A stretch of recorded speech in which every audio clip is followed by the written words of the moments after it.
Good evening. Buenas noches. On behalf of Mitchell Kaplan and everyone at Books and Books, I'd like to welcome you to tonight's virtual happy hour with Emily Giffin. So grab your favorite drink, kick off your shoes, and get ready to enjoy. Emily Giffin is the author of 9 internationally best-selling novels, including Something Borrowed, Something Blue, Baby Proof, Love the One You're With, and All We Ever Wanted. We've sold all of them at Books and Books, and we're delighted that she's here with us tonight. Tonight, we're celebrating her new novel, The Lies That Bind, in which a young woman falls hard for an impossibly perfect man before he disappears without a trace. Oh, yes, we're in for an interesting evening. To moderate this evening's conversation, we've tapped the wonderful Janna Kramer, a country music singer and actress. Jana has starred in beloved television shows One Tree Hill, Friday Night Lights, and Dancing with the Stars, and has released 2 albums, Janna Kramer and 31. Jana and her husband, former NFL tight end Michael Carlson, host the award-winning Wind Down podcast, where they discuss their relationship in real time for fans and guests. We'll take questions from the audience after their talk. So please feel free to ask away by using the Ask a Question button on the bottom of the screen. And now, without further ado, let's welcome Emily Giffin and Janna Kramer. Here we go.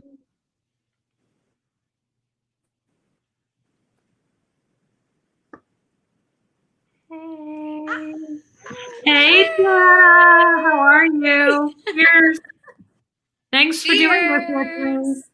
You guys, thank you so much for all of you joining us on this Friday night. We're so pleased to be with you. We wish it were in person, but this will be fun tonight. So thank you for coming. Yeah, absolutely. This is so fun. I'm so sad that we're having to do this over the computer, but it's just really nice to be able to have a glass of wine with you and talk about this book because I'm obsessed. And I was in the waiting area reading questions, and one of the questions was what's our connection? And we should talk about that. Just like, my connection is that I stalked you. Straight up. Straight up. Yeah, no, I did. I slid into your DMs and stalked you pretty hardcore because you're the first author I've ever, and this is going to be terrible, but I've never truly finished a book front to back ever. It's not even in school. That's one of the many things I love about you, Jana. You always just unfiltered tell the truth. Well, I probably shouldn't tell that because now all my English teachers, if they're on right now, they'll be like, oh, so you didn't read that book. And I'd be like, nope. But no, seriously, I've never been that interested, or the characters. I don't know what it was, but when I read your first book, Something Borrowed, I was in deep. And then it was just every book since then, that's when I was like, she needs to release books faster because I finished them in 2 days. So then I have to wait a year and a half until the next one. And I'm like, no. So I'm like, maybe if I slide into her DMs, she'll send me advanced copies. And you did. Well, you DM'd me, and I was like, there must be another Janna Kramer. This isn't the Janna Kramer. And it was you. And then you posted my book, and it was, Harriet just walked in. Hi, Harriet. We're on a live thing here. So, but oh wait, can I say hi to Harriet? I love following her. She's looking really spiffy. Hi. She's all Harriet, I love you. Oh, thank you. She loves you too. Yeah. Thank you. So yes, we go back pretty far, and then we just did your event, your podcast, and was it just this fall? Is that crazy? Yeah, that it was last fall. It feels like 2 years ago with everything that's happened in the world. But I think it was just this past fall, and I had such a great time. I'm sure there's a lot of crossover here, a lot of people who are big fans of yours and listen to your podcast. So thank you for joining us as well. And that was such a fun night. Oh, it was like I said, it was a dream come true for me because I just love you, and you're just you're so much fun to be around too. And it's been nice to be able to have that, relationship and continue it on and do this and drink wine and talk about your book. And I'm just curious though, like, what can we say and what can we not say? Well, when you get close to it, I'll just give you like a big warning signal. But I think we'll start out with the premise, because the premise doesn't give anything away. We'll be careful with the spoilers tonight. I really want to do another one of these at some point after everybody's read it, so we can really talk the dirt. Jana was giving me texts along the way about, I hate him, I love her, I hate her, it was, yeah, very funny. She was giving me the real time. But the book is about Cecily Gardner. She's a young reporter living in New York City. She's just out of a relationship, and she meets this perfect guy, seemingly perfect guy. And in the aftermath of 9/11, she discovers that he wasn't who he seemed to be. So the book is very much about, it's about relationships, but it's also about the lies that we tell ourselves, and I think that's something that you and I have always talked about, Jana. We talked about it that night in Atlanta, but just that, you can sort of deceive yourself as much as the other person. And this book is sort of about finding your authentic self, and that you can't really fully trust yourself until you trust someone else, and vice versa. So there's a lot of themes going on there. Yeah, that's such a good point too, because I remember when I was reading it and with her character, I'm like, man, it's almost like she's trying to convince herself and tell that lie to herself. But then it's like, is it a lie or is it real? And just trying to figure that out, and what that is, I mean, gosh, back in my 20s, it's like, I almost made myself like this person, but then I didn't, because of, it's just, you don't know what to feel, or like what your actual feelings are, or if you're lying to yourself, or if it's the real feeling. So it's just, like going through that journey, I was just like on it with her. I was like, I get it. Why did you can't really trust someone else, or know, like, if you're not comfortable with who you are, you don't really know who you are. I think that's why when we're in our 20s, a lot of the times, and sometimes beyond that, goodness knows, I'm still developing along the way here at 48. But you pull your friends a lot, right? I mean, you sort of. And that was something that Cecily did with her friend Scotty in the book, like asking him, what do you think? What do you think? You take advice, like down to the point where sometimes friends script whole emails or text messages or voicemail messages for you. And you've discussed it all ahead of time. And you sort of form your opinions around like what your friends think of someone. And I think all of that sort of is rooted in a sense of insecurity with ourselves, and we don't really trust our own instincts, and we have to learn to do that before we can trust someone else. So did you find Cecily to be, in the beginning, just like she couldn't kind of do anything on her own? No, I really resonated with her, and just kind of what you said about other people. Like, I would solely base my decision making on if my mom's like, oh, I don't like him, and I'm like, yeah, okay, and then I'll maybe stop liking them, but I did like them. And I was just, something just kind of sparked in me when you said, with the friends again. I remember when I got married to Jonathan Sheck, who is a dear friend now, actor. But I actually had Sophia Bush from, the cast of One Tree Hill. She wrote my vows to John. And I've never told anyone that, because it's, but you're sharing with that with us? I'm sharing that with you. Yeah. But I'm like, I'm like, oh my God, like even in that relationship, like I didn't even have my own ideas of what it was, or how to like say it, because it wasn't real. And I imagined it in my head to be this thing. And, obviously we got divorced a week later, because I knew it wasn't right, but it was just, that should have been proof to me to be like, you're having someone else write vows, because why? Because you can't, there's nothing there, or, and it's like, you don't think about that, because you're just being like, well, I want to get married and I need to have kids, and this is what my friends are doing. And, and you just start going down this one way. And so with her situation with Matthew, and my high school sweetheart's name was Matthew. So I was just like in it, because it's just, she knows what she wants, but at the same time, she'll also bend because, she might be scared. Yeah, I think that's for sure right. You said something about Matthew 1 second before that. What did you say about right before you said your high school boyfriend's name was Matthew? Oh, no, I know what it was. the writing of the vowels, like when you said that you had someone write the vowels, like you didn't know how you feel. I think there's also a component there where we want things to be perfect, right? So how much of it was that you didn't know what you wanted to say to Jonathan, which could have been part of it, but how much of it was that you wanted it to sound great? Like you wanted it to be do you remember in Something Borrowed that I'm sure this book came out forever ago, but where Darcy asks Rachel to write? Yes. Yeah. Exactly. And she's like, and she writes like this beautiful thing. Yeah. And but I think we do that. I think we do that a lot of times with ourselves, with, social media and just with the friendships that we have that are like less sincere than others. And as we find our way and find our footing and understand who we are, kind of weed out those things. And we're able to just sort of say, this is who I am.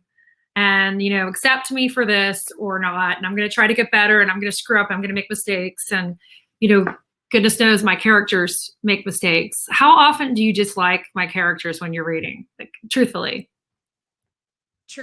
Yes. I haven't disliked someone as much as I have in this book. If I'm being honest, like I've kind of been annoyed at your characters at times, but well, what about Valerie? What about Valerie in Heart of the Matter? I love her.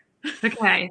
But that's so interesting because you would think you would hate her. Nope. But I want Jana to play Valerie in that movie. That's like my dream cast. We're working on that. We'll get to that later in the it would be so full circle. It wouldn't even be funny. Wouldn't it be so cool? But she didn't bother you? She annoyed me, but I think she annoyed me because she's like me. Oh, okay. Yeah. I can see that. But you hated someone in this book. I hated. But like hate. Like, I don't know. I should be like defending people. But well, no, and I know I'm so sorry to say that too. But I strongly disliked, and I've never strongly disliked any character in your book. But I think it's because it hit close to home. Mm-hmm, for sure. Because I knew it. I'm not. I'm just saying I knew it. That's all I'm saying. Yeah. Now, but do you think, okay, so in your first of all, your book's coming out in the fall, right? The Good Fight. Yes. Mm-hmm. And tell them, for those who are, I know everyone knows who you are and kind of your background, but tell them sort of about that, because I think it ties in with a lot of the themes in my books, and I think people are really interested in your story. For sure. I mean, my husband and I, we've been married for 5 years, and it's been the first 5 years of our marriage has just been a lot of hard work, because there was multiple affairs in the beginning of our marriage, and it's been hell, but it's also been, and I was talking to Marlo Thomas today, because she just had a book come out, and I was telling her that I love my relationship now with my husband because we've fought so hard for it, and we've learned so much, and he knows my ins and outs. I know his, and like the good, the bad, the ugly. Like that to me is like what a marriage is. And I'm proud of the work that we've put in to continue our relationship, to learn. Cause I mean, every day we're still learning, we're still making mistakes, not as grand, but so our book is just about how we've gotten past certain things, and, how we're growing, the things that we've learned from therapy that work for us, and just helping those people not feel alone, that you're not the only people that have gone through this. And it's just, for me, it's just, again, I love to know I've had relationships that have ended, and I'm like, why didn't you fight for me? Was I not good enough? And it's like, I love when two people just fight through it together. Mm-hmm. Which is why I was bawling. I think there was a point when I was writing this book, it was revised a couple times after that, where I sent you, there's an exchange for those of you who finished it, or when you get to it, there's a letters exchange between two of the characters. And I am like channeling you right now as I write this, and like some of the conversations we've had, and you were like, oh my gosh, I have like goosebumps.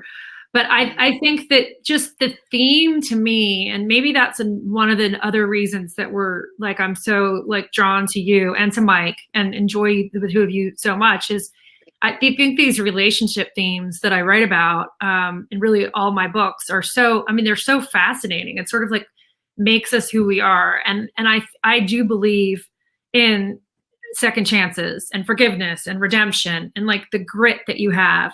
And I think there's so often that we judge one another's choices around that. Like, how often have you heard from people just in conversation, whether it's about your own relationship or someone else's, whether it's like Hillary and Bill Clinton, for goodness sakes, it's like, oh, I would kick him to the curb. Like, I'd be done with him. I would never forgive him. Like, once a cheater, always a cheater.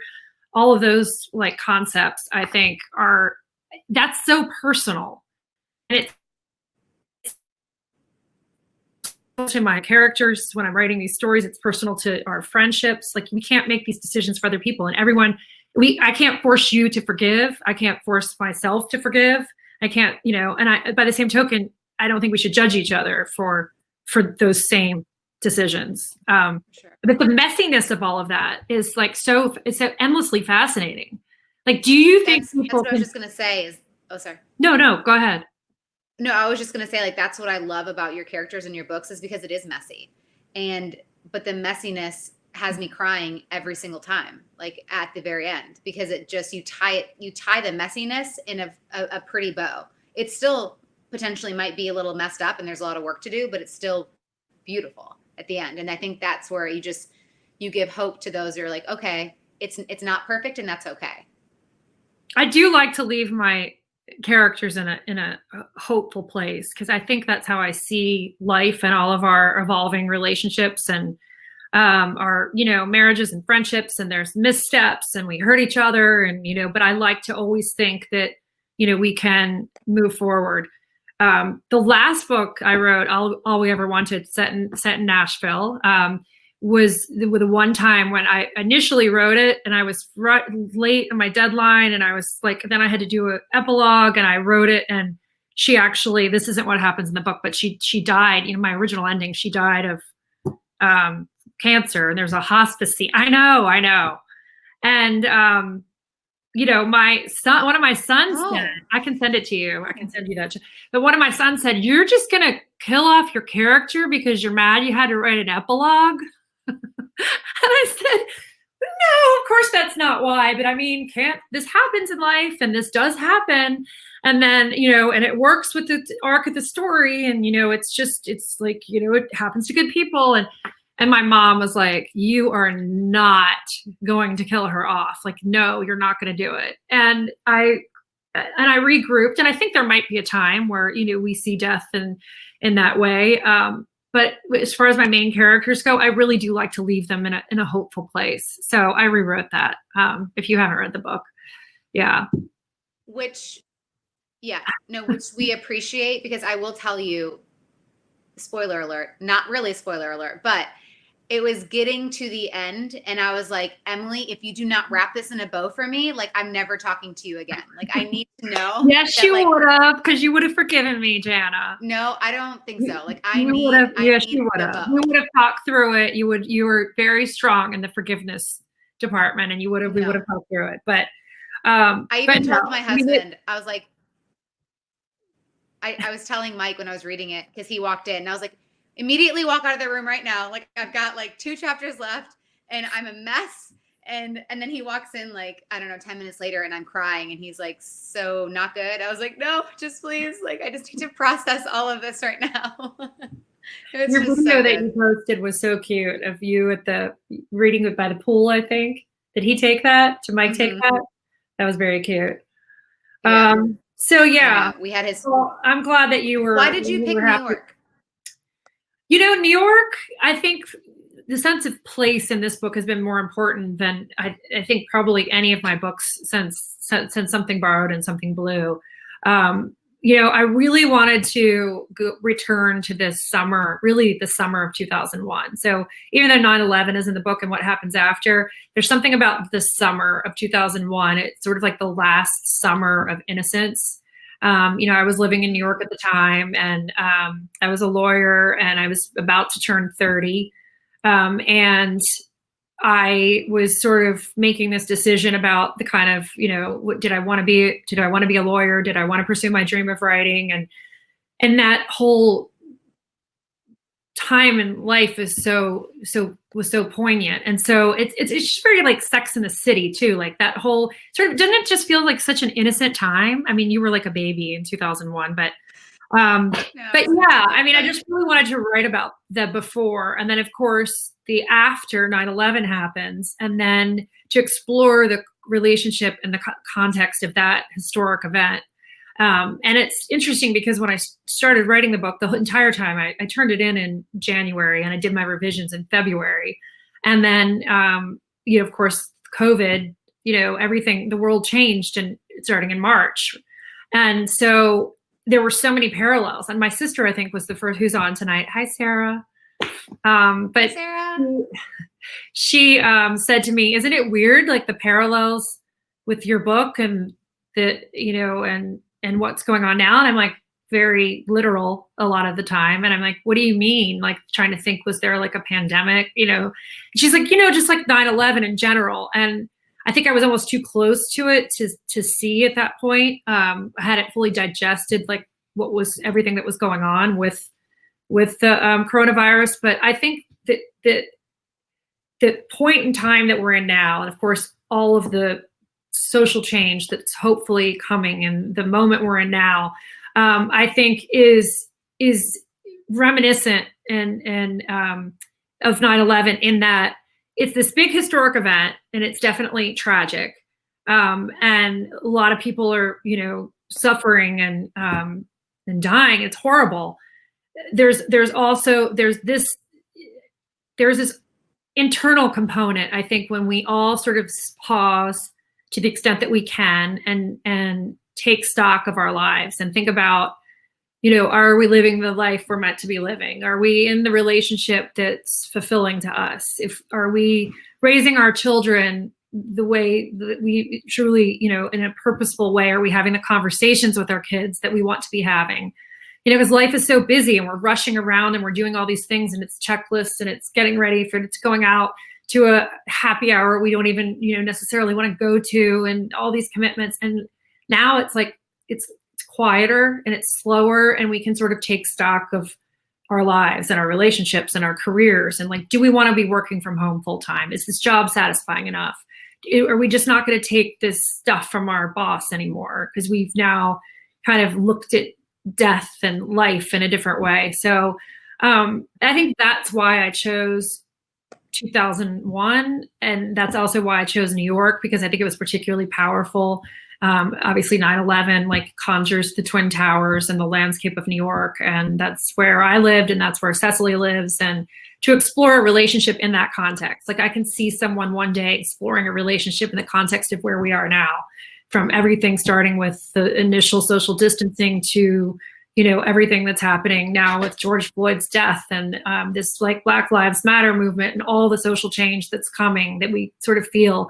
I think we're going to be able to also look back and say, that was when I broke up with my boyfriend, or that was when I quit my job, or that was when I told my boss to, because I think that we are introspective in a way in these like moments of crises. So yeah, sure. And you find yourself thinking really, about. Well, I will say that first is you really wrote the 9/11. It was beautifully written. Like, I know you didn't want to go like too into it, but it was so perfectly done, where it's just you pull at the heartstrings, you said facts around it, and then it was just really well written. So you did awesome around that. Well, thank you. That was I was very intimidated to write about that. I watched. It was like reliving all of 9/11. I watched the Today Show, the footage from that day, and I would just pause it and then write what they said, and then write kind of dialogue. And it took a couple weeks to write those scenes, and it was definitely like going back in time. And yeah, it was. But I didn't want to make that the sole focus of the book. So sure. That was a tricky kind of balancing act, I think, to do. But thank you for that compliment. Of course. I wanted to get that right. On a lighter note, introspectively, I told my husband, I said, with all this quarantine and everything, I said, if I would have divorced you, we probably would have gotten back together during quarantine because I don't cook. So he's the cook, like the chef in the house. So I'm like, I'd have been screwed. So I'm like, I would have asked you back. Necessity would have brought you back to him. Well, I'm glad that we didn't have to find that out. How are you doing with the kids, with the little ones? I mean, like I feel such empathy for people who have little kids, but mine are just sort of self-sufficient. No, they're great. I mean, I feel bad for Jolie in the very beginning because, she wanted to play with the neighborhood kids and we're like, no touching, like no touch. So for about a month, I kept them away. And then after the month, I was like, okay, let's just all play outside. So they still don't come in the house. They're not like that's good. Breathing in each other's faces, and then with our 18-month-old, I mean, he doesn't know any different. So I just kind of am constantly, washing his hands, and same with her too. But, we still haven't gone out. I'm still kind of anxious. I don't really want to go out yet. When we really don't, I'm kind of a homebody as it is. Like we never went out to restaurants really. And I like to just stay home and drink wine and, hang out. So I've never really been like a perfect fan. I know. Yeah, exactly. But, it's been a little different. I mean, we, with being 24/7 together has been a little bit because I like to travel. I like to work and, do things. So it's been a little weird, but I have enjoyed the time. And, it's the time that I never would be able to get back with the kids.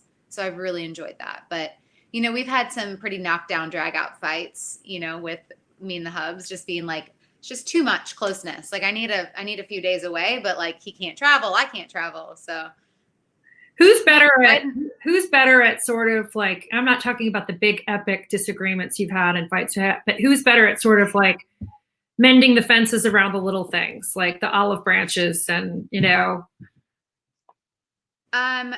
I will say I have a really hard time apologizing. You do? Like a real tough time. I have a hard time owning my stuff because it rarely happens. But when it does, I have a very hard time like saying sorry. It's difficult. It's difficult. Why is that though? I mean, is it because we want our own perspective to be understood and heard, and so we don't want to like lose ground by acknowledging that we're sorry? So yeah, I mean, I think that's what it is. But my therapist tells me that you can still say sorry and then express your feelings around why you might have been passive or why you slammed the door or did something. So I just, So you say like, I'm sorry, but you deserved it kind of thing? I can't say that. He doesn't hear that. And that's not technically an apology. I have to say I'm sorry, end of like discussion. And I have a really hard time saying that. Usually I'm like, I'm sorry, but you were an a-hole and da-da-da-da-da-da-da-da. But I can't say that. So I'm learning to just say I'm sorry. But when it comes to arguments, he pretty much has to fall on the sword, which is not fair. And I'm trying to get better at that. But our communication has amped up and we've done a lot better being in quarantine because we know that we have to over communicate and, that way we don't have any fights. So, but usually he needs a break and I'm like, let's talk about it because I don't want to be fighting and I don't want the mood. But now I've learned that he can't do that and he'll come back sooner if I leave him alone. So. Have you ever written about you and your husband as one of the characters in any of your books?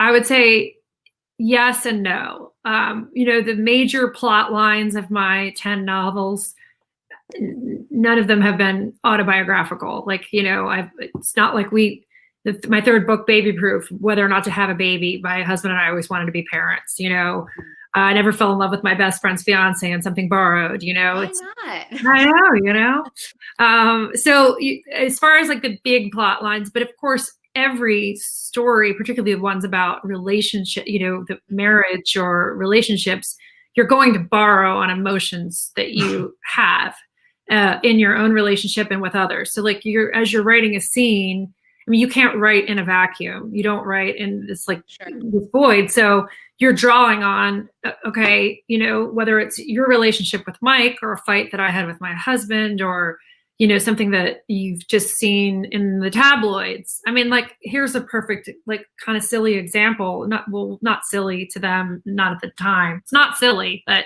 it's kind of odd that I was thinking about the tabloids as I was writing this novel, but something, Baby Proof, it was about the whole concept of what she didn't want to have children and he did. And originally I had that flipped because you sort of think of it as the man who just reluctant to be a parent. And the reason that I was able to see that it would make a more interesting story if the roles were reversed was because of the Jennifer Aniston, Brad Pitt. At the time, he had just left to be with Angelina Jolie, and they did the cover, W cover with all the kids, and so tasteless. But everyone said, you heard people say, whether it was like a planted media story or a real story, but you heard people say, well, she didn't want to be a mother, and so like poor Brad wanted to have, and it was like in that sense, I think women had such empathy for him in an unexpected way when it came to the issue of children. So, but that was also a really funny book to write because that was the one time that my editor said, the first line of that book is, I never wanted to be a mother. And she was like, that's too unsympathetic. Like, people will not like that character. And I'm like, but she's not saying I have a child and wish I didn't have him or her and want to like leave him at the fire station. She just doesn't want to have a kid to begin with. Like, she knows herself well enough. Like, is that selfish? But exploring kind of that taboo. It was interesting. People had an easier time. Let's just say this. A lot of readers had an easier time forgiving Rachel for having an affair with her best friend's fiance in the 2 months leading up to their wedding. And you're smiling because you're like pro Rachel in that book. They had an easier time with that than a woman who was simply in her 30s, big job as an editor at a publishing house, and just said like, I don't want to be a mother. Like, that was fascinating to me. But it's also the fun for me to be able to write a story and have you as the reader, you all. I wish I could see. This is the one thing that I wish we could just see all the little faces down there. I miss that about my book tour so much. But I want you guys to root for them in spite of their mistakes, because isn't that what life is really all about? Like, rooting for each other even when we royally screw up, because we do. Yeah. We all do. And inevitably, I think when we do screw up, we tend to hurt the people we love the most. I mean, right? Yeah, no, I mean, that's very true. And to love the one, like, which one out of Matthew and Grant, like, in your heart of hearts, like, who do you like the most, and who do you think she should have been with? Or you can't say that part because that's a spoiler. But I know. I can say that because I don't choose for my characters what I want. Okay, let's do another example. You know the Green Book? Let's see, I have them all here. I call them by their color. Love the One You're With. Remember that one? Yeah, that's so is that the one where the wife? But that was the one where you've had 12 years to read this, so I'm going to spoiler this one. The woman runs into her ex and realizes she still has feelings for him. That was when she was doing jury trial. And yes, Andy and Leah. Okay, so here's a perfect example. In this book, I wanted Ellen, to be with her ex-boyfriend. I wanted her to get a divorce from Andy and be with Leo. So I'm just going to say that. So interestingly, and my best friend is on tonight too. Hi, Nancy and my sister. And so as I was writing that book, and this is like, I'm talking about that because we can't talk about this one, but it's a similar kind of process. So, but as I was writing that, my best friend, Nancy, would say, oh, like, just have her be with Leo. Like, she's totally meant to be with Leo. Like, at least have her hook up with him and then figure it out. And my sister was like, do not, under any circumstances, let her cheat on Andy. Do not let her kiss, Leo so much as even think about it. So ultimately, I had to do what I thought Ellen would do in that book. So it's like you create them, and in the beginning, you're just like, you're controlling these characters. But by the halfway point, they seem real enough to you that you have to say, like, what would they want to do? So I can say to you, actually, I was torn in this book, in the Lies That Bind, but I think ultimately I was happy with what she decided. But prior to writing it, when I was thinking about it in my mind, I wasn't so sure. In other words, like I'm torn too as I write. And I also think that's such the nature of life and relationships. Like we're torn. How many times have we, when we're giving our friend advice, we make this like blanket statement and then we think, oh, maybe we were a little harsh and like maybe she should go to counseling and maybe she, it's hard. Right? Absolutely. So yeah, absolutely. But gosh, I wish we could talk about it because it's so, well, we so, can, so, after, so we can after, later. How many months? And when's your next book? Like, how soon do you write your next book? Okay, so I'll start writing it. So usually I'll go on a tour and it's like, it's pretty intense on the road for 5 or 6 weeks. And so you can't really write at all. And now this is just sort of a bizarre time with so much going on. And so, I'm not really in the zone to be writing, but I think in a short while, I'll kind of return to that zone of escaping to another world. I think that you escape with reading fiction and with writing fiction. So I'll start writing probably in a month.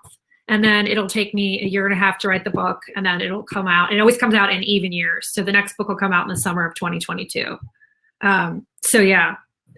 Wait, I was going to ask you something else though. Should we get questions from our like peeps here or not yet? Yeah, let's do it. Oh wait, by the way, I really think Theo should be Grant. That's a great suggestion for the miniseries. Oh, you do? Okay, let's do casting for a second. Yeah. Who do you think? Who do you see as Cecily? So that one's a tough one because I kind of go back and forth. I've seen your Instagram stories. I don't think Charlie Hunnam's not Matthew at all. You don't think? But I do like the Grant one. I like the more. I like the guy that was in what's the he's I believe he's, I don't want to even say it wrong. No. Oh my goodness. What's that wedding where isn't it the China wedding or something? What's his name? Oh my gosh, it's gonna drive me crazy. My mind's going blank right now. Crazy Rich Asians. Crazy Rich Asians? Crazy Rich Asians. Okay. He should be Matthew. Okay. I like him for Matthew. Do we know that actor?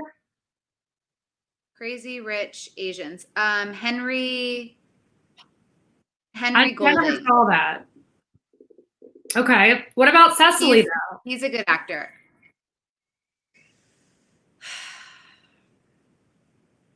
I like what's that girl's name? Haley Lou Richardson. I like her. I'm gonna show you a picture of her. Oh, she looks like her. She looks similar to kind of what I picture. Yeah, I really like a kind of grown up, like a blown up. Yeah, she's an interesting I like her. look. I like her a lot. What about Amelia? So she's Clark? She was in 5 Feet Apart. So good. Do you like Amelia Clark? Watch 5 Feet Apart. Okay, I'll write that down. Camellia who? Amelia, is that how you say it? Amelia Clark? Amelia. Yeah. Mother of Dragons. Mother of Dragons? No, Haley Lou Richardson. I don't watch Game of Thrones, but my friend Steven's over here saying what she's been in. She was in Me Before You, the Jojo Moyes book with the quadriplegic. Did you see that? Oh, you think? Yeah, she's a really good option too. I think those two are great options. I think I like those a lot. There's so many. But you're going. Yeah. You like very similar. Yep. Yeah, similar kind of look, right? Send me. I like it. You guys, as you read the book, this is like I really want you to send me your casting suggestions because we are about to cast this thing. Like it's going to be a limited series. We are casting it, and I just want your thoughts. I have a hard time with casting. But most authors would say they have a hard time casting, and you would think it meant that like they didn't like anyone. I kind of like everyone.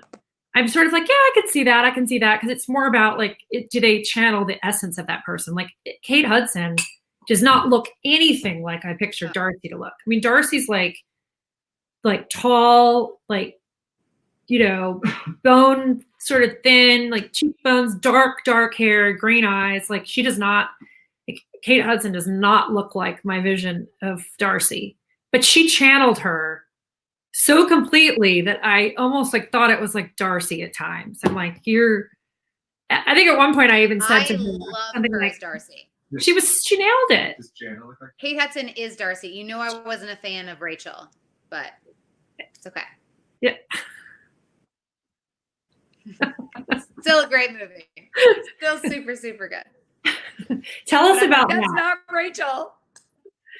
So, but yeah, Kate Hudson, at one point I said, you are Darcy. And she said, what did she say, Stephen? She's funny. I'll think of it. Who's this Stephen in the room? Stephen, come over here and say hi. He's going to have to put his mask on now because he's going to come within 6 feet of me. He's my publicist, but he's really, he set me up. I have no technical skills around this, and Harriet was at her friend's house, and so I panicked and said, somebody has to set me up on this. But he also, he's just my friend. Okay. He's been my publicist since Something Borrowed. Say hi. Okay, I'm going to ask you a few questions. Oh, hi. Okay, go ahead. Okay, I'm going to ask you a few questions from some of the awesome people that are watching right now. Let's see here. Okay, Emily, will you talk about your writing schedule and routine? Sure. That's from Jen. Okay, I'm like OCD here with returning this book to the shelf. There we go. Okay, my writing schedule and routine, it does vary somewhat. But in general, I'm very slow. I'm a very slow writer, and I edit sort of at the start of every day. So the kids will go to school, you know, you do your usual like procrastination, you cleaning up the kitchen or whatever, email, and then I'll sit down to write. And I generally work from about, I don't know, like 10 something until the end, like 5, unless there's like a cross country meet or something going on at school. But that's when I write. And at the start of each day, I'll revise what I wrote the day before, because it's like, otherwise when you write, you don't know, you can have like writer's block, or you can hate what you wrote, and you can spend a whole like 6 or 7 hours of a day and not feel a sense of accomplishment over anything you've written or done. So if you always edit the day before's work, then you're polishing something, you have something tangible that you're like, okay, this is better than it was yesterday. Now I can go on. It also helps me get back into my characters, like rather than just like going to a blank page and like continuing the story, you're kind of going back and you're refreshing the emotions around the scene that you've just written, and then you continue on. So, I mean, I guess there are people who are slower. I mean, there are people who write, you know, a book every 6 years, but in general, for commercial fiction, which is like what my books are sort of classified under commercial fiction.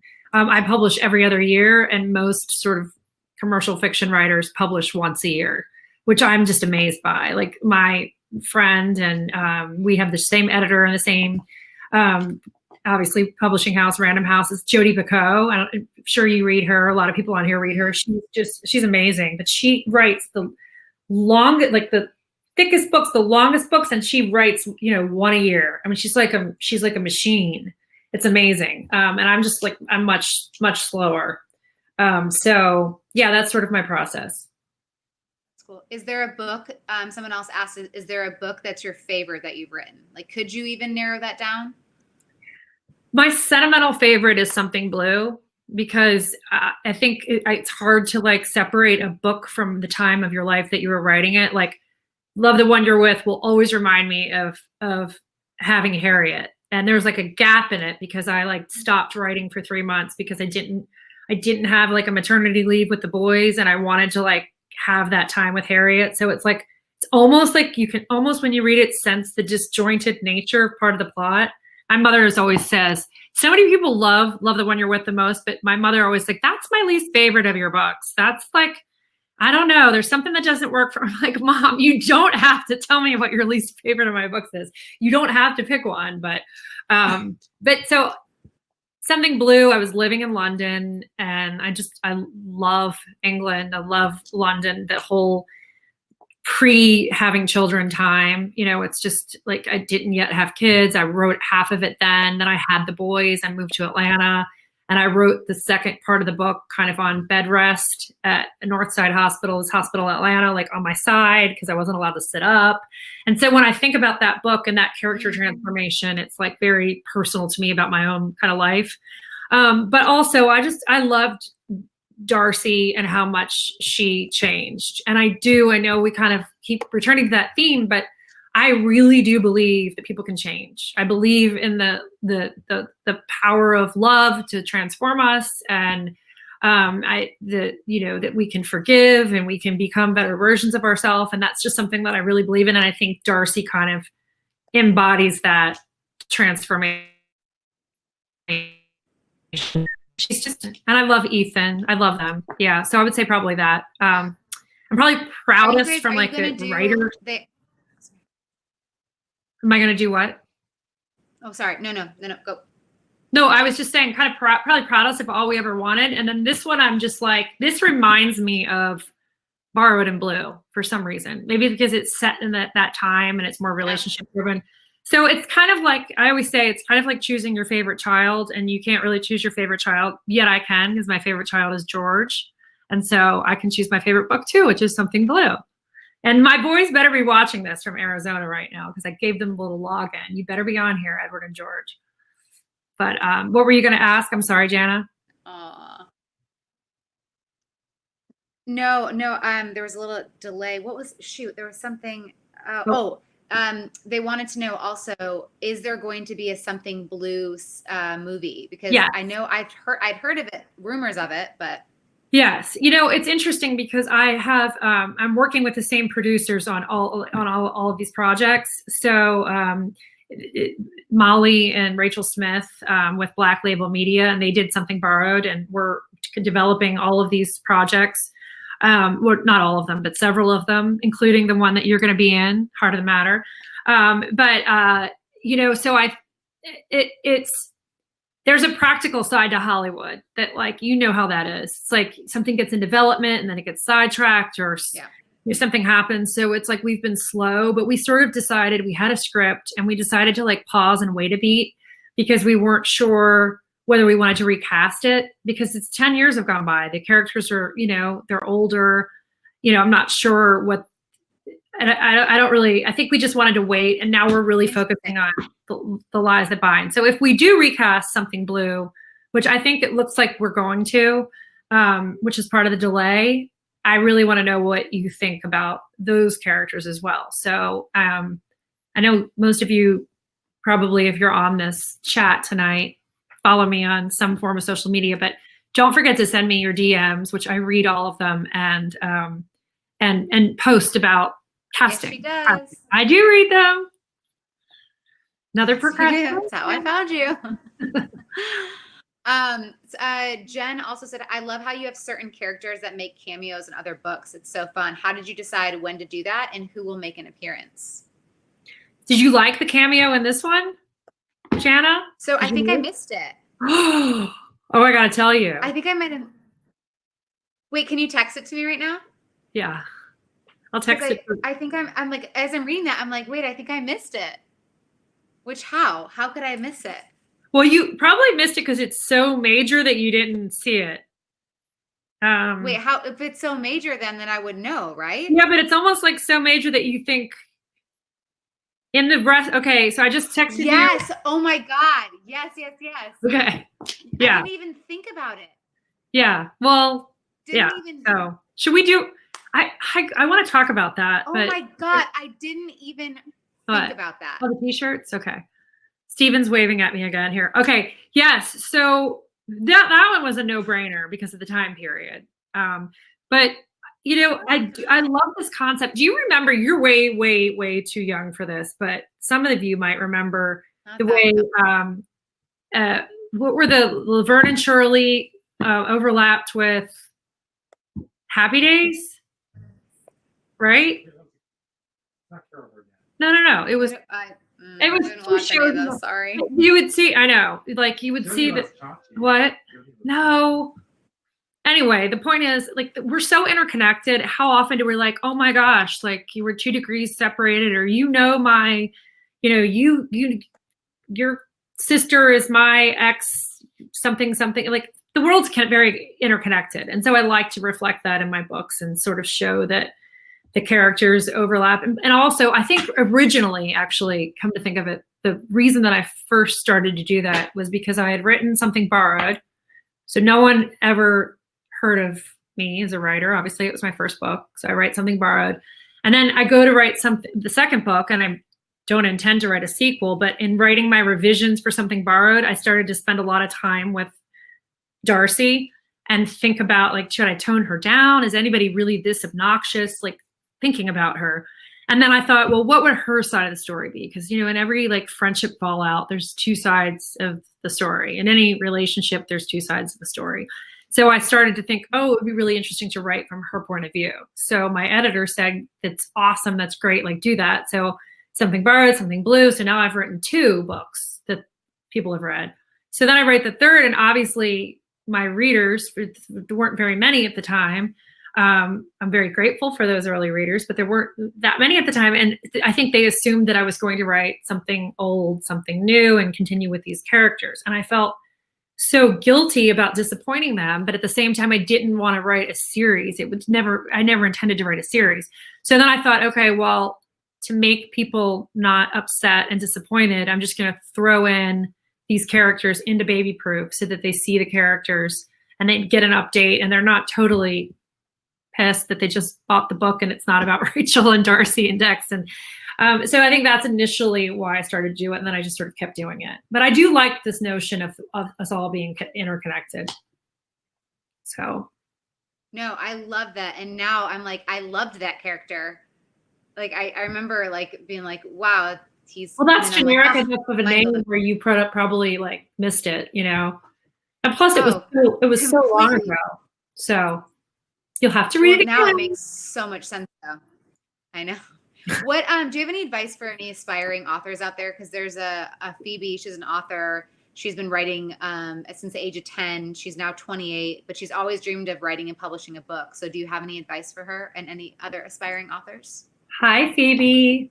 Good luck. Good luck. I can't wait to read your book. And I think that's a good sign, because I wrote Something Borrowed when I was your age. So I think you can do it. One thing I would say is, I know she said aspiring author, which is a little different than aspiring writer, but sometimes I hear aspiring writer. And then one of the first things I always say is, do not think of it as you're a writer if you write. So commercial success and getting a publishing contract and having, a random agent connect with your work, and then having her sell it to an editor who happens to connect with your work. I mean, it's just all so kind of, there's so much luck involved that if we, I like to think that if I had never published Something Borrowed and I hadn't been lucky enough to have this, career, that I would still think of myself as a writer. People wouldn't necessarily as many people be reading my stories, but I would still be a writer and doing what I love. So I'd say, Phoebe, that's one important thing to remember, that, you're writing because you love to write, and you should just try to keep that in mind. And in a sense, it's more of a gift to write before you're a published author, because you write more, when I'm writing, I always have to, I think to myself, well, my readers like this, and should I not say this, or should I not do this? And when you write before you're published, you're sort of more pure about it. So there is like a really special time when you look back at like writing Something Borrowed in the book that I never published that came before that, where I don't know, it's a special time. So view that as a gift rather than chasing this like commercial success that's so dependent upon things out of your control, because it really is. I mean, there are way better writers out there than I who have never been published. And it's just there's a component of luck. So good luck and keep doing what you love. Phoebe. What's Phoebe? I'm sorry, did you say that there's a book that hasn't been published? Yes. Oh, it just said Phoebe. Oh, just said Phoebe. Well, I'll look out for just Phoebes in the world. Or you can DM me, Phoebe. Yeah. So I wrote a book when I was practicing law in New York, and during the time period that I described when I was not happy being a lawyer, and I wrote this book, and it took me 5 years to write it because I was practicing, I was like working all the time. And then I got an agent, and it was so exciting. And I'm like, I'm going to publish, and this is going to be amazing. And all the rejection letters sort of trickled in. And then at one point, I didn't hear back from my agent. And I said, I'm aware that there isn't good news, but I just sort of want closure. Have you heard from the remaining publishing houses? And she wrote back, and this is not the agent that I have today, who's amazing, Teresa Park at Park Literary. But this was a different agent. And she wrote back, they all rejected. She just wrote, they all rejected it. That was all she wrote in the email. Like, basically, like, you suck, you didn't. And so, yeah, so that was really disappointing. But I'm grateful for that in hindsight, because it like made me appreciate what followed more. And I do think that when we go through low points in our life, whether it's a really bad relationship or a job we hate or just bad episodes in our life, I think there is a gift in that, because it does cause us to appreciate, our blessings. I kind of hate using that word because it's like #blessed crowd, but it makes us appreciate. It is a blessing, though. It makes us appreciate the things that come that we're grateful for more if we've just been through a bad time. I don't know. That's just me trying to look on the bright side right now, but yeah. So maybe one day. What made you then, I mean, after that rejection, like you so could have easily just been like, screw it. Like, I'm not going to write again. Like, obviously I suck. And you could have gone down such a hole with that. Like, right. What made you be like, no, I'm going to write it better and I'm going to do another book? Well, I think part of it was that I was lucky enough to be really hating my what I was doing, like hating practicing law. So I think sometimes misery is more motivating than complacency. Like, I often wonder, like, what if I just liked my job okay? I probably wouldn't have quit it and taken the risk. So again, there's like a gift with that comes with that. I think also it goes back to the answer that I gave Phoebe. It's like when you love what it is you're doing, you just naturally want to keep doing it. And I think I have a stubborn quality that is like kind of my greatest curse, and maybe one of my gifts that I have, and that I just don't give up and I just keep after it. And I do think what I often say to writers who are aspiring to publish, current writers who are aspiring to publish, is there's, it's so much comes down to luck. And it was definitely like, I got so lucky, and I can talk about that in some ways too, with, it came right after Bridget Jones' Diary and The Devil Wears Prada, and this genre was exploding and they were looking for books like mine. And so I sort of wrote it at the right time. So there is luck, but you also have to create your own lucky breaks. Like, you can't, you have to really work hard so that then luck can find you.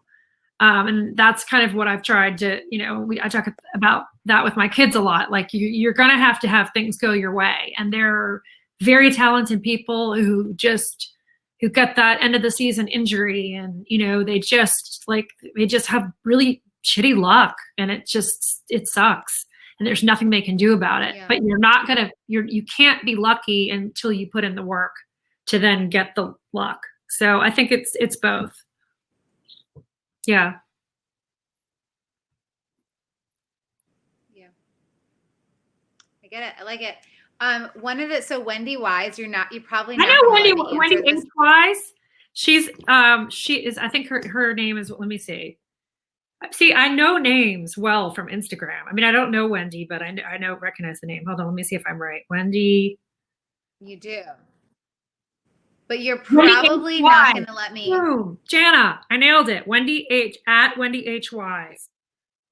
Yes. Okay. I love it. Well, what's our question? You're probably not going to let me answer this question. You're not going to let me answer it, but it's Jana, if you were a Sicily, who would you have chosen, G or M? Am I allowed to answer that? Wendy, you're skirting in some dangerous waters here. This is like terrible. But can I just say one name or the other? You text me the answer and I'll DM her the answer. Text me the answer and Wendy, I'm going to send it to you. Because I don't want people to then do the detective work around her reaction. This is so mean for everyone right now. I know. Well, you know.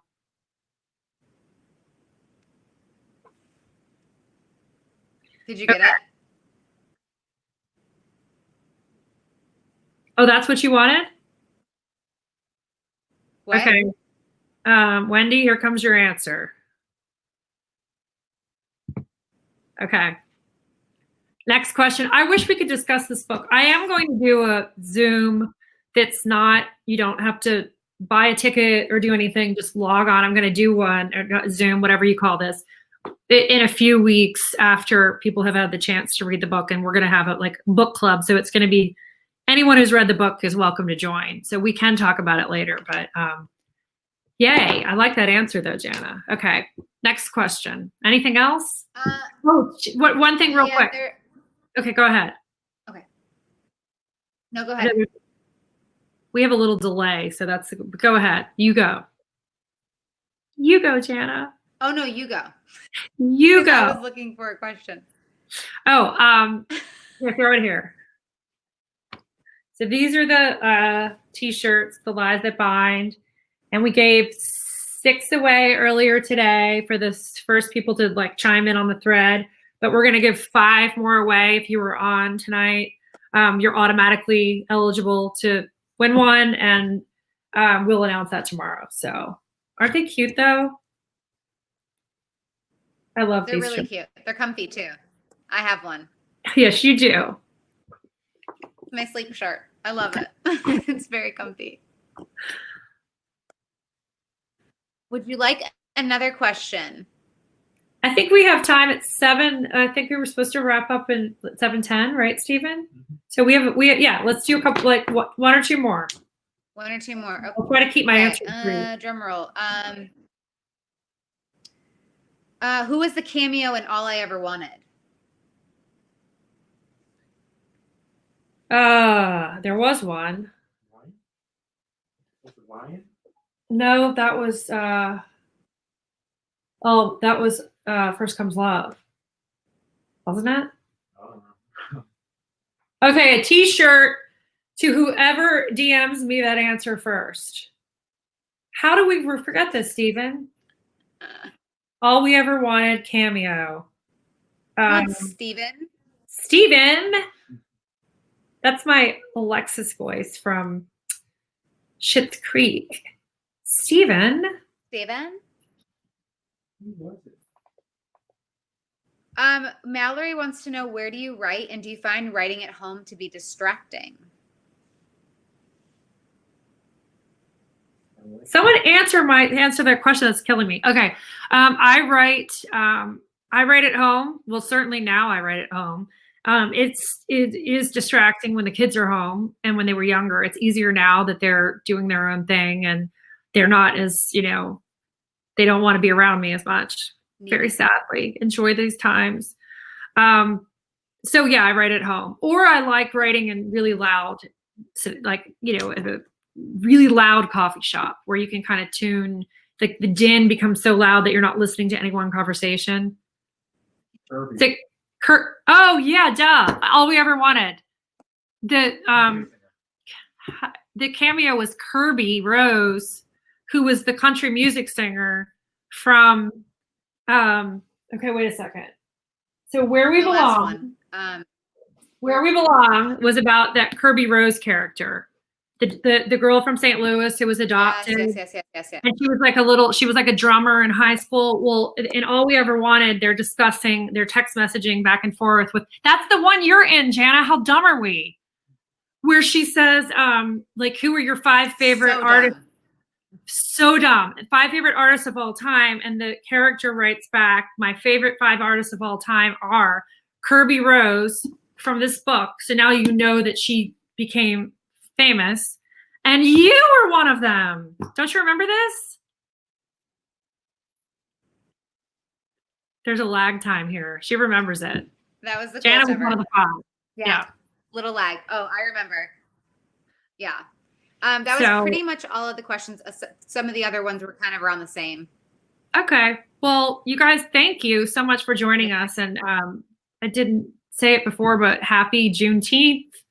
And I hope everyone's doing okay in this tumultuous time and finding comfort in our friendships and our family members. And yeah, I really appreciate all of you. What's that? Thank you so much. All your support, and thank you so much, Jana. And you guys go ahead and order right now The Good Fight, Jana and Mike's book that's coming out in September. Is that right? Order that now. It's I can't wait to read it. I better get an early copy. And I appreciate all of you. Thank you.